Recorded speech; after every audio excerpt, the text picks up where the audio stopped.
ఈయనే మహిమ స్వరూపియకు ప్రభువు, వాక్యము శరీరధారి అయిన దేవుడు యెహోవాయే యేసు క్రీస్తుగా భూమి మీద ప్రత్యక్షమయ్యాడు. ఆయనే దేవుడుగా భూమి మీదకి వచ్చాడు. మానవ శరీరంలో దేవుని యొక్క ఆత్మ వచ్చింది. ఆయన దేవుని యొక్క శరీరంలో నివాసం చేస్తా ఉన్నాడు అని గనక వారికి ప్రత్యక్షపరచబడి ఉంటే, దేవుడు ఆ శరీరంలో నివాసం చేస్తా ఉన్నాడు అన్న సంగతి కనుక వీళ్ళు గుర్తించుంటే యేసుక్రీస్తు సిలువైపోదురా.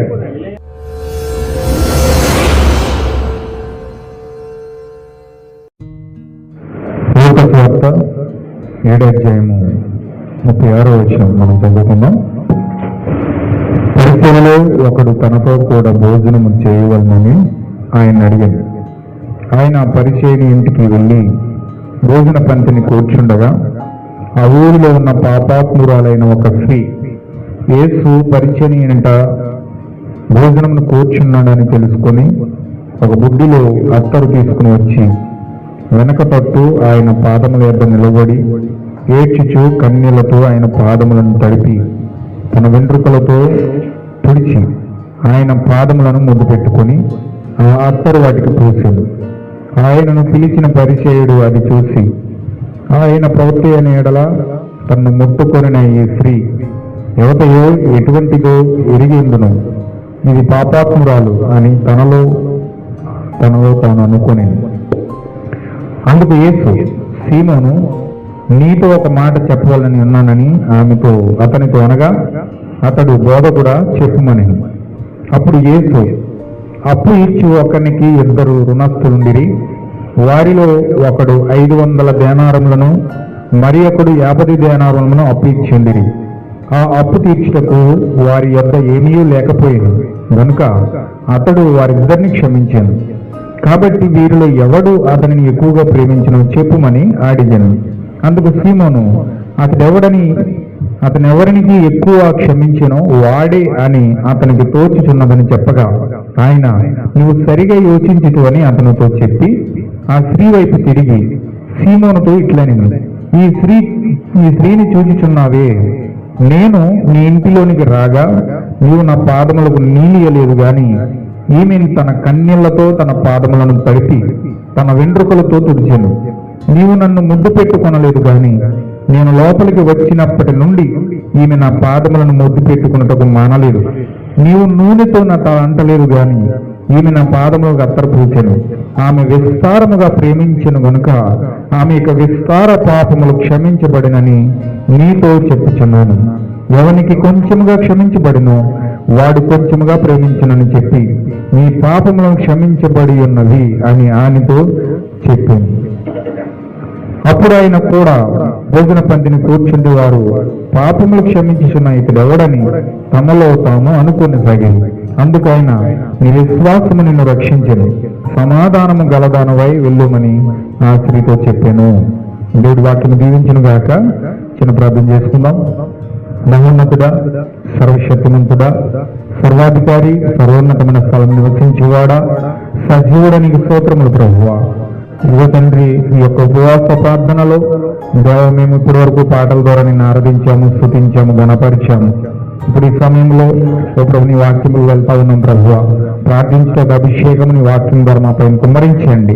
ఓ దేవను మాతో మాట్లాడి వాక్యం ద్వారా మమ్మల్ని ప్రేరేపించండి.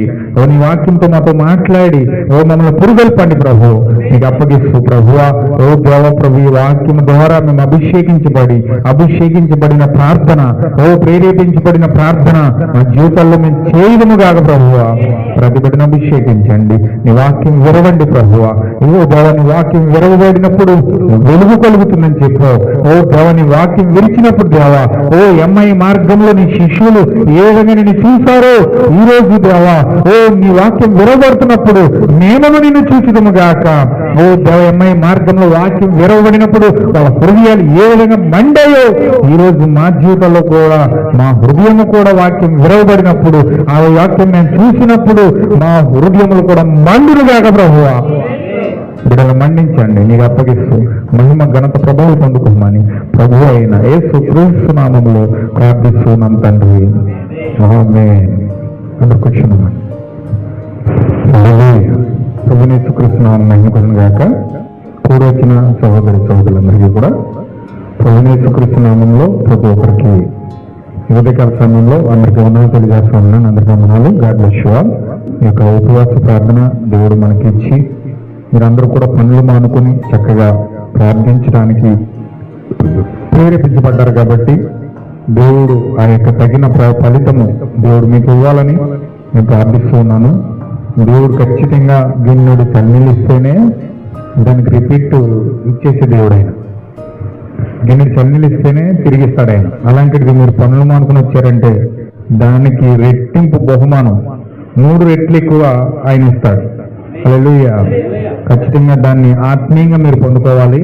ఖచ్చితంగా ఆత్మీయంగా దాన్ని మీరు అనుభవించాలని ప్రభువైన యేసుక్రీస్తు నామములో మీ కొరకు ప్రార్థిస్తూ ఉన్నాను. చక్కగా ప్రార్థనాత్మతో నింపబడి మనం ప్రేరేపించబడి ప్రార్థించడానికి దేవుడు తన యొక్క అభిషేకమును మన పైన కుమ్మరించబడాలని మనం అందరం కూడా ప్రార్థించేద్దాం.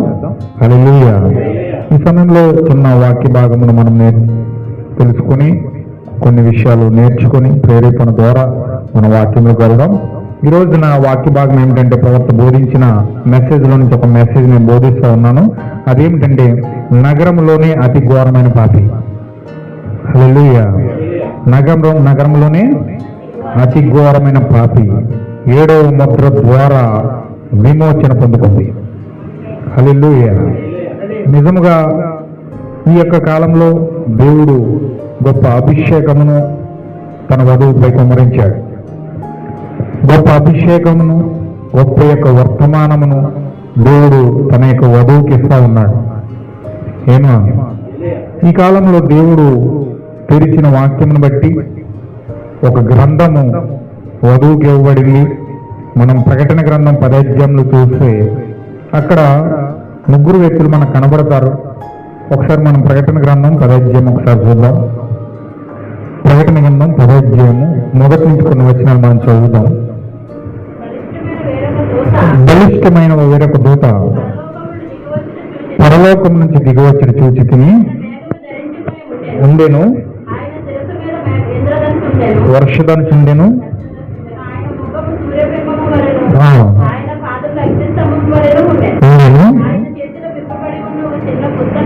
అంటే ఇక్కడ ఏం చూపిస్తున్నాడు? ఇదొక రాకడ. ఇదేమిటంటే ప్రకటన 10వ అధ్యాయం ఏంటంటే అదృశ్యమైన రాకడ. కనపడే రాకడ కాదు, కానీ దీనిని ఏమంటారంటే అదృశ్యమైన రాకడ.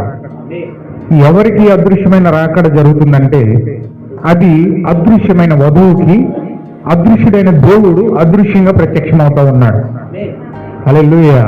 ప్రపంచం అంతటికీ ఈ రాకడ కాదు, కానీ ఎవరైతే మనం లాస్ట్ వీక్ నేర్చుకుంటా ఉన్నాం, మనం అంశాల వారికి నేర్చుకుంటా ఉన్నాం. దేవుడు ఆదిలో ఆయన ఎలోహింగా ఉన్నాడు.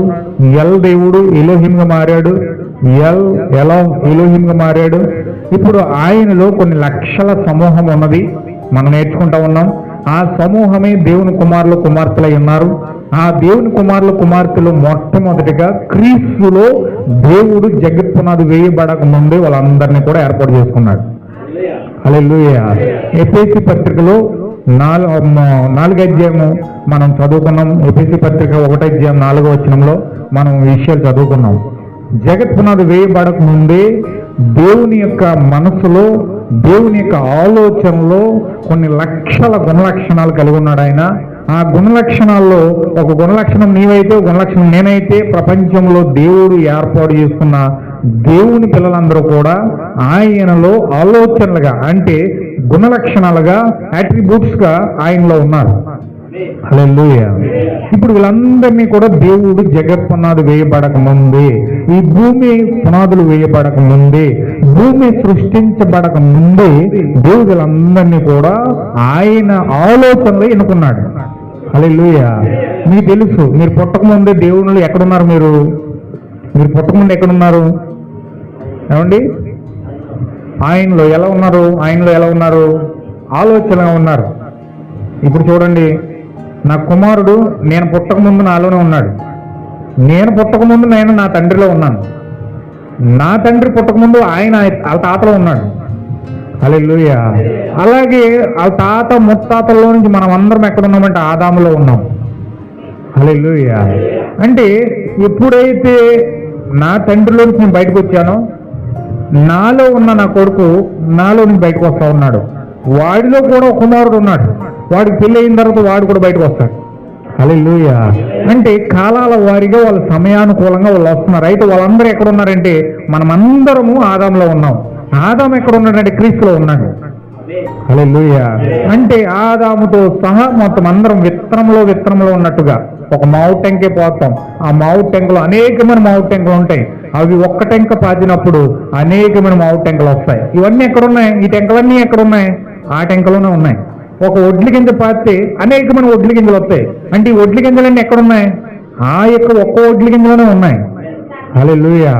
అలాగే దేవుని పిల్లలందరూ కూడా యేసు క్రీస్తులో ఆలోచనగా ఉన్నారనమాట. విత్తనములు ఉన్నట్లుగా, టెంకలు ఉన్నట్లుగా దేవుని యొక్క ఆలోచనలో మనం ఒక ఆలోచనగా ఉన్నాం. హల్లెలూయా. అంటే దేవుని యొక్క ఆలోచనలో దేవుని పిల్లలైతే ఎంతమంది అవుతున్నారో వీళ్ళందరూ కూడా జగత్ పునాది వేయబడక ముందే క్రీస్తులో మనల్ని ఏర్పాటు చేసుకున్నాడు. హల్లెలూయా. మీరు అనొచ్చు, నేను పుట్టకముందు నేను ఎక్కడున్నాను? నాకు ఇప్పుడు 60 సంవత్సరాలు, 30 సంవత్సరాలు, 40 సంవత్సరాలు అంటాం. కానీ వాస్తవంగా ఈ శరీరానికి వయసు ఉంది, కానీ లోపల ఆత్మకు వయసు లేదు. లోపల ఆత్మకండి వయసు లేదు. ఈ శరీరానికి వయసు ఉంది. ఇది పుట్టిన కానీ మొదలు పెడతారు, చచ్చే వరకు లెక్క పెడతారు. ఇన్ని సంవత్సరాలు బతికాడని చెప్తారు, ఇన్ని సంవత్సరాలు బ్రతికాడు భూమి మీద అని చెప్తారు. కానీ లోపల ఆత్మకు వయసు లేదు.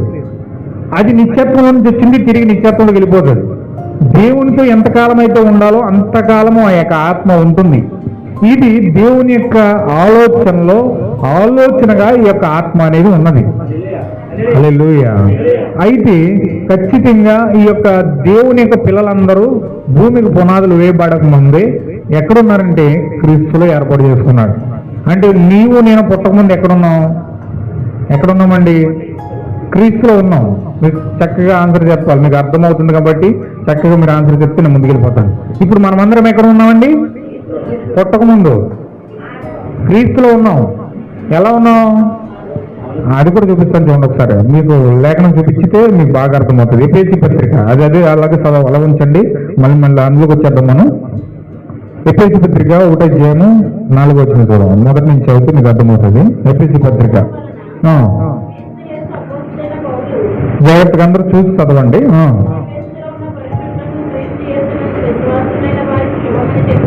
రాయినిది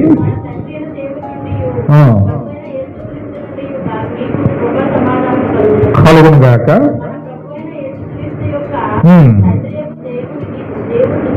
స్తుతించబడును గాక. ఆయన క్రీస్తునందు పరలోక విషయములలో ఆత్మ సంబంధమైన ప్రతి ఆశీర్వాదమును మనకు అనుగ్రహించెను.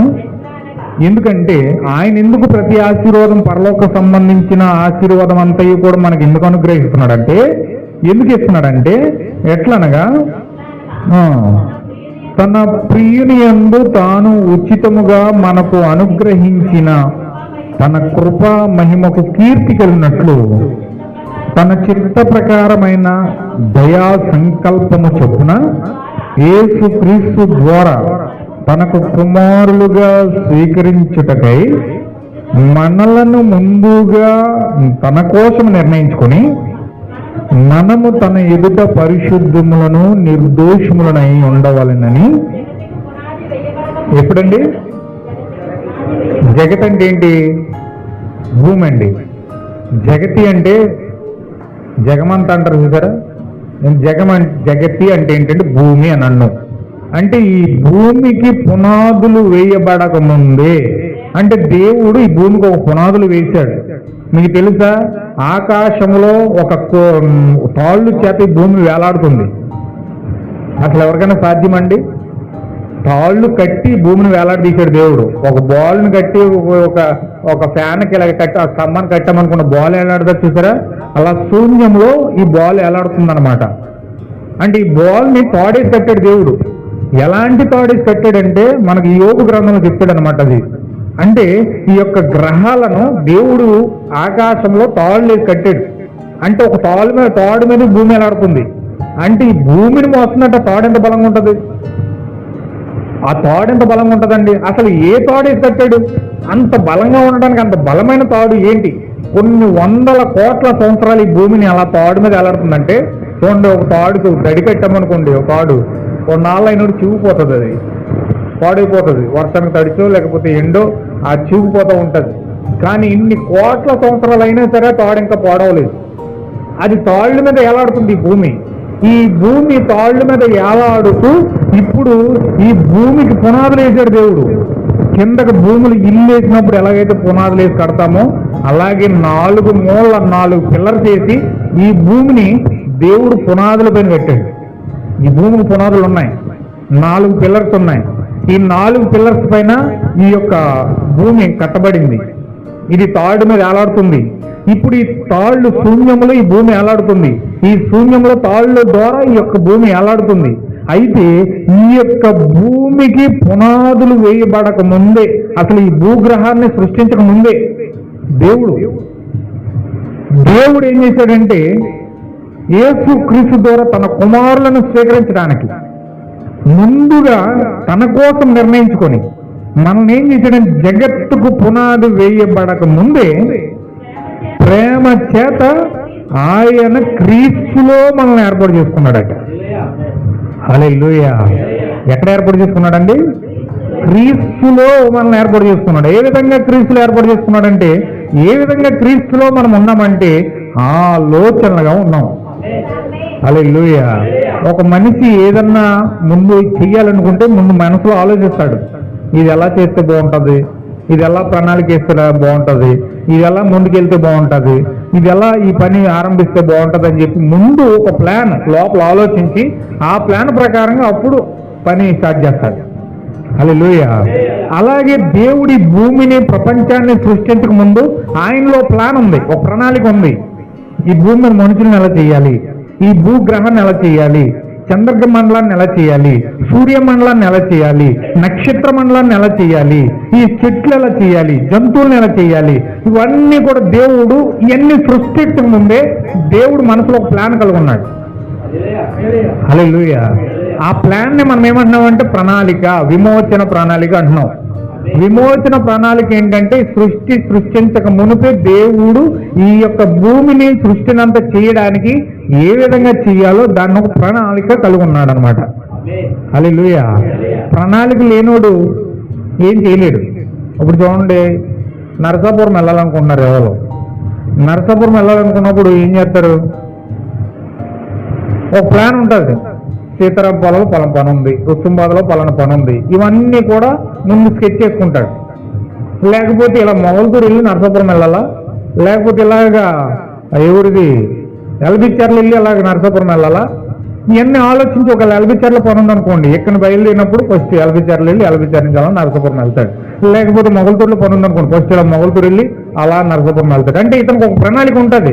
ఆ ప్రణాళిక వేసుకున్నప్పుడు ఆ యొక్క ఆలోచనను సఫలం చేయడానికి అతను ఏ విధంగా వెళ్ళాలో ముందుగా నిర్ణయించుకుంటాడు. హల్లెలూయా. అలాగే దేవుడు కూడా ఈ భూమిని చేయడానికి ముందు ఒక ప్రణాళిక కలిగి ఉన్నాడు. ఒక ఆలోచన ఆయనకు ఉంది. భూమి మీద మనుషులను ఎలా చేయాలి, భూమి మీద చెట్లను ఎలా చేయాలి, భూమి మీద సముద్రమును ఎలా చేయాలి, ఈ యొక్క భూమిని నీరుని ఎలా ఏరు చేయాలి, ఏ విధంగా చంద్రుని సృష్టించాలి, ఏ విధంగా సూర్యుని సృష్టించాలి, నక్షత్రాన్ని ఏ విధంగా సృష్టించాలి, ఈ భూమి ఆకాశాన్ని ఏ విధంగా చేయాలి, ఇవంతా కూడా దేవుడు ఒక ప్రణాళిక కలిగి ఉన్నాడు. హల్లెలూయా. చూడండి, ఒక మంచి తండ్రి ఉన్నాడు అనుకోండి. ఒక మంచి తండ్రి ఏం చేస్తాడంటే తన బిడ్డలను చూసుకోవడానికి ఒక ప్రణాళిక కలిగి ఉంటాడు. హల్లెలూయా. ఒక బిడ్డలను చూసుకోవడం ఒక ప్రణాళిక కలిగి ఉంటాడు. ఆ యొక్క బిడ్డలను ఏ విధంగా పెంచాలి, ఏ విధంగా వాళ్ళకు కొనివ్వాలి. చూడండి, ఒక మంచి తండ్రి ఏం చేస్తాడంటే తన పిల్లలకు ఏమేమి అవసరమో అన్ని కూడా ఏర్పాటు చేస్తాడు. హల్లెలూయా. ఆడుకోవడానికి వస్తువులు ఏర్పాటు చేస్తాడు, వాళ్ళు తినడానికి తిండి ఏర్పాటు చేస్తాడు, వాళ్ళకి సౌకర్యంగా ఇంట్లో గృహంలో వాళ్ళకి ఏ విధంగా సౌకర్యకరంగా ఉంటారో, వాళ్ళు ఏ విధంగా ఆడుకుంటారో, తినడానికి వాళ్ళు ఏదైనా తినాలనుకున్నారనుకోండి, పప్పులు తీసుకురావడము, లేకపోతే బొమ్మలు తీసుకురావడము, లేకపోతే వాళ్ళకి అనుకూలమైనవన్నీ కూడా పిల్లలకు మంచి తండ్రి ఏం చేస్తాడంటే అవన్నీ కూడా ఏర్పాటు చేస్తాడు. హల్లెలూయా. అలాగే దేవుడు ఒక మంచి తండ్రి కాబట్టి తన పిల్లల్ని భూమి మీద తీసుకురాబోతున్నాడు. ఇప్పుడు దేవుని కుమారుల్ని కుమార్తెల్ని భూమి మీద తీసుకురాబోతూ ఉన్నాడు. ఈ భూమి మీద తీసుకురాబోవడానికి దేవుడు ఏం చేస్తున్నాడు? ప్రణాళిక. వీళ్ళకి బతకడానికి గాలి అవసరం, వీళ్ళకి తినడానికి చేపలు అవసరం, వీళ్ళకి తినడానికి మాంసం అవసరం, వీళ్ళు తినడానికి పక్షులు అవసరం, వీళ్ళు తాగడానికి తినడానికి అన్ని వసతులు భూమి మీద పెట్టాలి, వీళ్ళకి చక్కగా అందమైన ప్రకృతి ఇవ్వాలి అని చెప్పి సెలయేర్లు పెట్టాడంట, పర్వతాలు పెట్టాడట, లోయలు పెట్టాడట, చెట్లు పెట్టాడంట. అందమైన ఆకర్షణీయమైన ప్రపంచాన్ని తన యొక్క కుమారుల కోసం చేశాడంట దేవుడు. హల్లెలూయా. నా పిల్లలకు ఆహ్లాదకరంగా ఉండడానికి సెలయేర్లు పెట్టాలి, నా కుమారులు ఆహ్లాదకరంగా ఆడుకోవడానికి మనమైతే బొమ్మలు ఇస్తాం, సింహం బొమ్మ, పులి బొమ్మ ఇస్తాం, బొమ్మలు ఇస్తాం మనమైతే. అదే రియల్ బొమ్మలు రియాలిటీ ఇస్తే చంపు తినేటని మనకు తెలుసు కాబట్టి బొమ్మలు ఇస్తాం. కానీ దేవుడు ఏం చేశాడు తెలిసింది? ఏదైనా తోటలో రియల్ సింహం తయారు చేసి బొమ్మ కింద ఇచ్చాడంట, ఆడుకుని ఆయన ఆదామని. హల్లెలూయా. ఎందుకంటే ఏదైనా తోటలో అది ఒక బొమ్మ, ఆదాం ఎలా చెప్తే అలా చేస్తుంది. అది వేదికలు ఇచ్చాడంట, పులుల్ని ఇచ్చాడంట, సింహాలను ఇచ్చాడట. అవన్నిటితో ఆదాం ఆడుకునేవాడట చక్కగా. పిల్లలు బొమ్మలతో ఎలా ఆడుకుంటారో అలా ఆడుకునేవాడట ఆదాము. ఎందుకంటే ఒక మంచి తండ్రి చక్కగా అవన్నిటిని చేసి స్నానం చేయాలా, నదులు పెట్టాడట, సముద్రాన్ని పెట్టాడట, అన్ని విధాల సౌకర్యవంతమైన కార్యాలన్నీ కుమారులకు ఏర్పాటు చేసి ఏదైనా తోటలో పెట్టాడు. హల్లెలూయా. ఈ సృష్టి అంతా ఎవరి కోసం చేయబడిందండి? దేవుని కుమారుల కుమార్తెల కోసం చేయబడింది. ఈ సృష్టి అంతయు కూడా ఇంత ఆహ్లాదకరంగా సెలయేర్లు పెట్టి కొన్ని అందమైన ప్లేసులు ఉంటాయి, కొన్ని హిమాలయ పర్వతాలు చాలా అద్భుతంగా ఉంటాయి అవి, కొన్ని సెలయేర్లు ఉంటాయి, కొన్ని పర్వతాలు ఉంటాయి, కొన్ని జూ పార్కులు ఉంటాయి. ఇలాగా పిల్లల్ని అక్కడ తీసుకెళ్తే వాటిని చేసే హడావిడి వీళ్ళు చాలా ఆహ్లాదంగా ఫీల్ అవుతారు, చాలా ఆనందంగా ఫీల్ అయిపోతారు, చాలా సంతోషంగా హ్యాపీనెస్ వస్తుంది అన్నమాట వీళ్ళకి. అంటే పిల్లలు ఎలాగైతే అలాంటి ప్లేస్లోకి వెళ్ళినప్పుడు ఎలా ఎంజాయ్గా హ్యాపీనెస్తో ఫీల్ అవుతారో, దేవుడు కూడా దేవుని కుమారులు ఈ సృష్టిలో అలా బ్రతకాలి, హ్యాపీనెస్గా ఆనందంగా సంతోషంగా నా పిల్లలు ఉండాలని చెప్పి ఈ సృష్టి అంతటినీ కూడా దేవుడు చేశాడు. హల్లెలూయా. అయితే ఇక్కడ ఏం జరిగిందంటే దేవుని కుమారులు కుమార్తెలు ఇక్కడ ప్రత్యక్షం అవడం కోసం, ఈ కుమారుల కోసం దేవుడు ముందుగా ఒక ప్రణాళిక రచించి నా కుమారులకి ఇవన్నీ చేయాలి, నా కుమార్తెలకి ఇవన్నీ చేయాలని చెప్పి ఈ సృష్టిని అంతా అందంగా డెకరేట్ చేశాడు. హల్లెలూయా. అయితే ఈ సృష్టి అంతా చక్కగా ఉంది, అందంగా ఉంది, చక్కగా దేవుడు ఏర్పాటు చేసిన ప్రదేశంలో చక్కగా ఎంజాయ్ చేస్తూ ఉన్నారు. ఆ కుమారులను దేవుడు ఏర్పాటు చేయడానికి మనము ఇప్పుడు ఈ యొక్క ఎఫెసీ పత్రిక 1వ అధ్యాయము 4వ వచనంలో చెప్పబడినట్లుగా ఇక్కడ మనము దేవుని యొక్క కృప ద్వారా మనము పుట్టక ముందే మనం ఎక్కడ ఉన్నామండి? క్రీస్తులో ఉన్నాం. ఎలా ఉన్నాం? ఆలోచనగా ఉన్నాం. చాలా మంది అడుగుతారు, భూమి పుట్టక ముందు పుట్టేటి అంటారు, మామూలుగా అంటారు, భూమి పుట్టక ముందు పుట్టేటి అంటారు. అంటే వాస్తవంగా అది నిజమైన మాట. అది భూమి పుట్టక ముందు నువ్వు ఎలా పుట్టారంటే మళ్ళీ అతని దగ్గర సమాధానం ఉండదు, దొరకదు. కానీ మామూలుగా అంటారు, ఊరే వీడికి ఈ విషయం తెలియదు అంటారా, భూమి పుట్టక ముందు పుట్టాడు అంటారు. నిజమే, ఆ మాట కరెక్టే. భూమి పుట్టక ముందు నిజంగా పుట్టాడు. ఎప్పుడు దేవుని యొక్క ఆలోచనలో మనము ఏర్పాటు చేసుకున్నాడు దేవుడు. ఆ విధంగా ఆలోచనగా ఏర్పాటు చేసుకున్నాడు దేవుడు. కానీ మాట వరసకైతే అంటారు, కానీ నిజంగా నమ్మరండి. భూమి పుట్టకముందు నేను ఉంటామేంటి, మొన్న కదా పుడతా, నాకు 30 సంవత్సరాలు, నాకు 20 సంవత్సరాలు, లేకపోతే నాకు 40 సంవత్సరాలు అంటారు తప్ప నిజంగా ఇతను భూమి పుట్టకముందే పుట్టాడన్న సంగతి ఇతను కూడా తెలియదు. హల్లెలూయా. కానీ బైబిల్ ఏం చెప్తుందంటే, నువ్వు పుట్టావు, భూమి పుట్టకముందే పుట్టావు. ఎప్పుడు పుట్టావంటే దేవునికి ఆలోచనలో జగత్ పునాదులు వేయబడక ముందే, భూమికి పునాదులు వేయబడక ముందే దేవుడు నిన్ను క్రీస్తులో ఆలోచనగా ఏర్పాటు చేసుకున్నాడు. హల్లెలూయా. ఇప్పుడు దేవుడు ఈ అదృశ్యమైన జనాంగానికి దేవుడు ఒక అదృశ్యుడిగా ప్రత్యక్షం అవుతున్నాడు. ప్రకటన గ్రంథంలో 10వ అధ్యాయంలో ఇప్పుడు మనం చూద్దాం. ప్రకటన గ్రంథం 10వ అధ్యాయంలో 10వ వచనంలో 10వ వచనం 10వ అధ్యాయం స్టార్టింగ్ నుంచి చదవండి. కొంచెం జాగ్రత్తగా. అందరికీ రాకడ గుర్తించలేరు, అందరూ ఈ రాకడకు తెలియదు, అందరూ దీన్ని ఏ మాత్రం కూడా దాన్ని గ్రహించలేరు. ఎందుకంటే ఇది అదృశ్యమైన దేవుడు అదృశ్యమైన ప్రజలకు మాత్రమే తెలియజేస్తాడు. వీళ్ళెవరంటే జగత్తుకు పునాది వేయబడక ముందే పుట్టిన ఈ దేవుని కుమారులు కుమార్తెలు ఎవరంటే అదృశ్యమైన పిల్లలు వీళ్ళు. సాతాను కూడా తెలియదండి. ఈ అదృశ్యమైన పిల్లలు సాతాను కూడా తెలియదు. ఈ అదృశ్యమైన పిల్లలు ఎప్పుడైతే ప్రత్యక్షమవుతారో వాడు గుణగారు వచ్చారు, హార్ట్ అటాక్ వచ్చాడు, అంత భయకంపితమైన వాతావరణంలో సాతాను వెళ్ళిపోతాడు. ప్రపంచాన్ని గడగడలాడించిన సాతాను ఎవరికి భయపడతాడు తెలుసండి? దేవుని కుమారులకు భయపడుతున్నాడు. హల్లెలూయా. ఈ లెక్క దేవుని కుమారులకు ఎంత శక్తి ఉంటుందో వాడు భయపడతాడు చెప్పండి. ఇప్పుడు మనం దెయ్యం వచ్చేద్దాను, గాలి వచ్చేద్దాను, మరణం వచ్చేద్దాను, వ్యాధి వచ్చేద్దాను, అది వచ్చేద్దాను, ఇది వచ్చేద్దాం, ఎంత భయపడతామంటే ఆటలు చిన్న కడుపు కొంచెం పెయిన్ వస్తుందంటేనే ఆటోమేటిక్గా మనకు భయం అనేది వచ్చేస్తుంది. రోగాలకు భయపడతాం, క్యాన్సర్కి భయపడతాం, రకరకాల వ్యాధులు వస్తే సతమతం అయిపోతాం, తలపొడి వస్తే సతమతం అయిపోతాం, జ్వరం వస్తే అల్లాడిపోతాం. హల్లెలూయా. అప్పుడు దాకా మంచి ఒకసారిగా పరిగెట్టినప్పుడు జ్వరం వస్తే 2 రోజులు మంచం మీద లెగడం, అంత భయం వస్తుంది. అవి నీరసం వచ్చేసిందండి కదల్లా, చాలా భయకంపితమైన వాతావరణంకి వెళ్ళిపోతాం. ఆత్రలు చిన్న భయానికే వణుకుపోతున్నాం కదా మనం. ఆ చిన్న భయాన్ని పంపించే, ఆ చిన్న జ్వరాన్ని పంపించే సాతానుడు మనం వణికిచ్చేస్తున్నాడు కదా. మరి సాతాను వణికిచ్చేదేంటి? సాతాను వణికిచ్చేది ఏంటండి? సాతానును వణికించేది ఏంటంటే దేవుని కుమారుల యొక్క ప్రత్యక్షత. అంటే దేవుని కుమారుడు అతను ఏమై ఉన్నాడో తెలుసుకున్నాడు అనుకోండి, సాతాను దడ స్టార్ట్ అవుతుంది. హల్లెలూయా. నేను దేవుని కుమారునే, వెళ్ళిపోవండి. వెళ్ళాడు. నువ్వు దేవుని కుమారుడు అయితే దేవుని నిజమైన జీవాన్ని నీ హృదయంలోకి ఆహ్వానిస్తున్నప్పుడు సాతాను గుణదాడు వచ్చాడు. హల్లెలూయా. అందుచేత ఈ అదృశ్యమైన జనాంగం సాతాను తెలియదండి. ఈ అదృశ్యమైన జనాంగాన్ని దేవుడు ఆది నుంచి కూడా మర్మంగా ఉంచాడు, దాచాడు. వాళ్ళని, దేవుని పిల్లల్ని, దేవుని కుమారుల్ని, కుమార్తెల్ని దేవుడు దాచేశాడు. వారికి బహిరంగ పరచడం లేదు. దేవుడు ఆది నుంచి దాచుకుంటూ వస్తూ ఉన్న దేవుని పిల్లలను వీళ్ళు. హల్లెలూయా. ఒకసారి మనం చదువుదాం కొరింథీ పత్రిక. కొన్ని లేఖనం మీకు చూపించాలి. నన్ను చక్కగా నడిపిస్తున్నాడు దేవుడు. నేను ఒక మంచి వాతావరణంలోకి వెళ్ళాను. చాలా జాగ్రత్తగా మీరు కొన్ని విషయాలు పట్టుకోండి. దేవుడు ఖచ్చితంగా మిమ్మల్ని దీవిస్తాడు. హల్లెలూయా. 1 కొరింథీ పత్రిక 2వ అధ్యాయము 1 నుంచి కొన్ని వచనాలు మనం చూద్దాం. ఇక్కడ పౌలు గారు మాట్లాడుతున్న మాటలు కొన్ని జాగ్రత్తగా మీరు వినాలి. సహోదరులారా, నేను మీ యొద్దకు వచ్చినప్పుడు వాచ్యాచార్యముతో గాని, అంటే వాచ్యాచార్యం అంటే ఏంటి? చాలా తెలుగుగా మాట్లాడతారు, చాలా మంది తెలుగుగా మాట్లాడతారు. కిందకి మెడకెత్తే కాలుకి, కాలుకి ఎత్తే మెడకి ఎత్తా ఉంటారు. చాలా తెలివైన వాడిగా కనపరుచుకుంటారు వాళ్ళు. అబ్బో నేను చాలా తెలివైందని రుజువు చేసుకోవడానికి ప్రయత్నం చేస్తూ ఉంటారు. నేను తెలివైన దాన్ని నేను రుజువు చేసుకోవడానికి ప్రయత్నం చేస్తారు.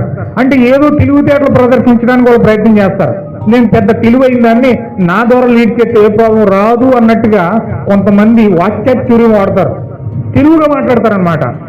వాళ్ళు దేనికైనా జవాబు చెప్పగలుగుతారు, దేనికైనా జవాబు చెప్పి తీరుతారు. ఎందుకంటే వాళ్ళ నోట్లో మాట ఉంటుంది. చాలా మంది అంటారు కదండి, ఎవరో బ్రతకడానికి డబ్బైనా ఉండాలి, నోట్లో మాట అయినా ఉండాలంట. అవునండి, చాలా మంది డబ్బు లేకపోయినా నోటు మాటతో బతికేస్తారు. హల్లెలూయా. మా ఇంటికాడ ఒక అతను ఉండేవాడు. అతను పనికి వెళ్ళేవాడు. అతను రోజుకి 600-700 జీతం తెచ్చుకుంటాడు. 600-700 జీతం తెచ్చుకుంటాడు. కానీ 2 రూపాయల పని కూడా చేయడండి. ఆ ఓనర్కి 2 రూపాయల పని కూడా చేయడు. సాయంత్రం వచ్చేటోడికి 700 తెచ్చేసుకుంటాడు. ఆ 700 ఎలా తెచ్చుకుంటాడు అనుకున్నారు? మెల్లగా వెళ్తాడు పనిలోకి. ఆ చుట్టుపక్కల అందరినీ కొంతమందిని వసపరుచుకుంటాడు. ఆ ఓనర్ని కూడా వసపరుచుకుంటాడు. వెళ్ళి ఆ ఓనర్తో మాట్లాడుతూ మొదలెడతాడు. ఇలాగా మొత్తం మంది కోరి చెప్పేవాడు. ఆ ఓనర్ కనీసం వీళ్ళు పని చేయడం కూడా చెప్పడం. ఎందుకంటే మాటలు బాగా నచ్చినాయి అతనికి. అతను మాట్లాడుతుంటే ఇంకేం వినాలనిపిస్తుంది. అందుకని వాచ్యాచార్యం ఉంది అతనికి. ఆ మాటలు మాట్లాడుతుంటే ఇతను పని మర్చిపోయాడు. నువ్వు పని చేయకుండా పర్లేదు, కూర్చో, డబ్బులు ఇచ్చేస్తాను నీకు, అది చేస్తే ఏంటంటాడు ఆ ఓనర్. హల్లెలూయా.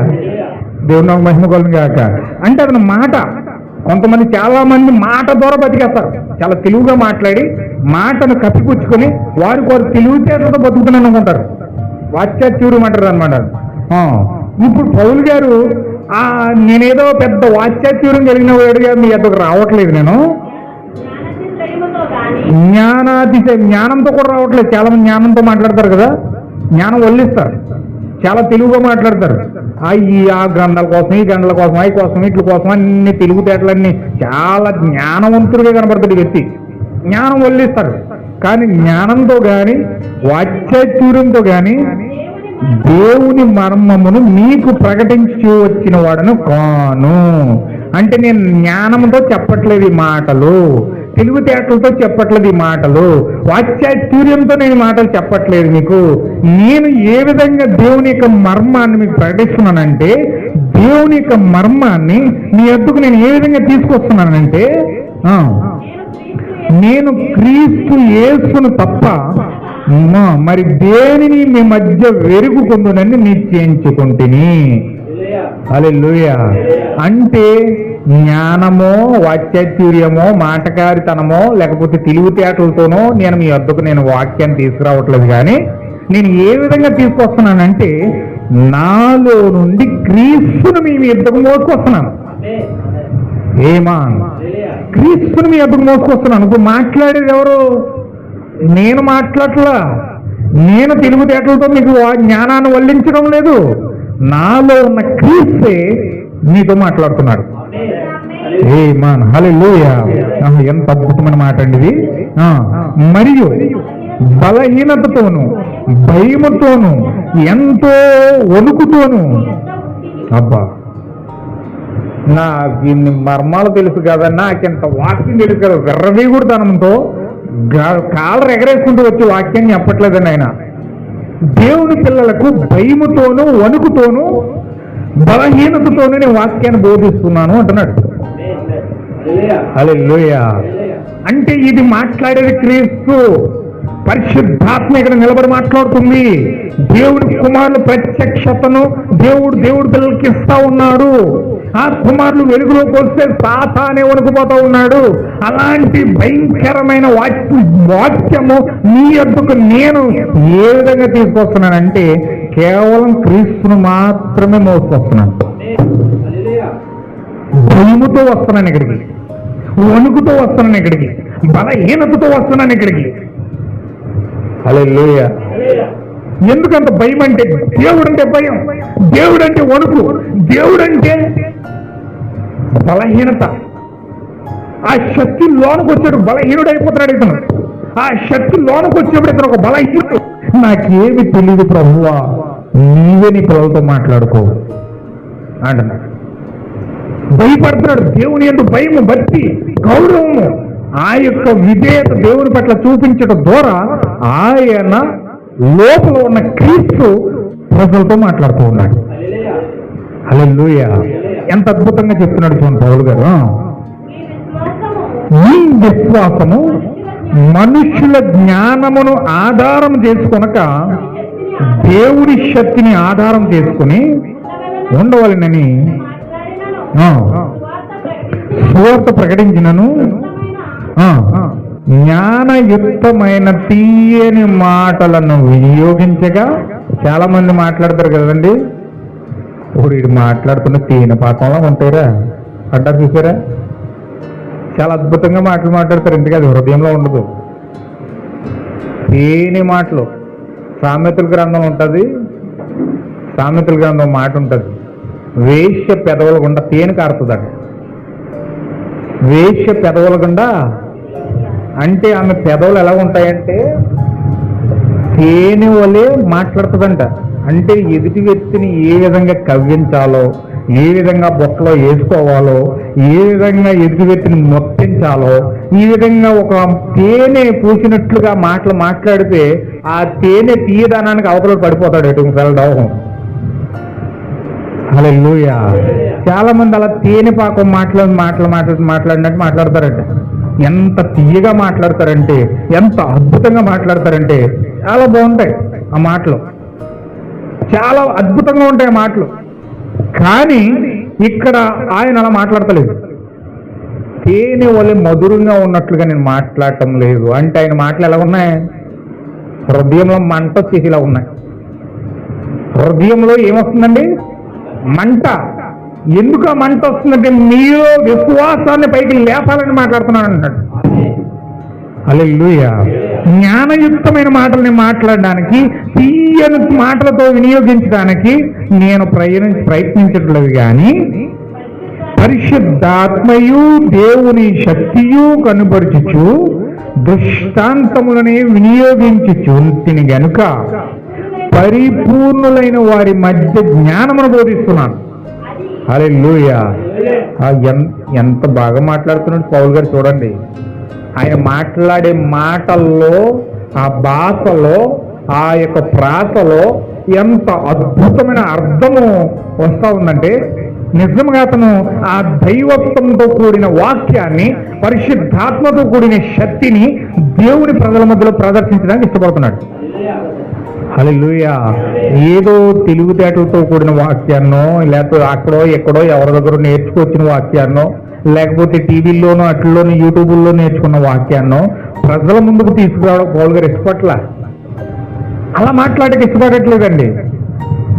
దేవుని యొక్క ప్రవక్తగా ఉన్న ఆ యొక్క పౌలు గారు, దేవుని యొక్క బోధకుడిగా, అపోస్తలుడిగా, సువార్థికుడిగా ఉన్న ఆ పౌలు గారు ఆ యొక్క వాక్యాన్ని ఎంత అద్భుతముగా పరిశుద్ధాత్మ యొక్క శక్తిని విడుదల చేస్తా ఉన్నాడంటే చూడండి, అక్కడ ఏం మాట్లాడుతున్నాడంటే పరిపూర్ణులైన వారి మధ్య నేను జ్ఞానాన్ని బోధిస్తున్నాను. అది నా జ్ఞానము కాదు కానీ దేవుని యొక్క జ్ఞానమయ్యన్నది. హల్లెలూయా. దేవుని యొక్క జ్ఞానాన్ని నేను బోధించడానికి ఇష్టపడుతున్నాను. ఏంట జ్ఞానం? అది ఈ లోక జ్ఞానము కాదు, నిరర్ధకులైపోవచ్చుని లోకాధికారుల జ్ఞానము కాదు కానీ దేవుని జ్ఞానము మర్మమైనట్టుగా బోధిస్తున్నాను. హల్లెలూయా. చూడండి, దేవుని జ్ఞానం ఏమైందండి? మర్మము. That is mystery. ఆ యొక్క మిస్టరీ, మర్మము దేవుడు దాచిపెట్టాడు. ఆ మిస్టరీని, ఆ మర్మమును దేవుడు రహస్యంగా ఉంచేశాడు. ఆది నుంచి కూడా మర్మంగా ఉంచేశాడు. ఒకవేళ మర్మం కనుక తెలిస్తే, ఆ లోకాధికారుల మర్మం కనుక తెలిస్తే ఏమంటున్నాడు చూడండి అక్కడ. ఈ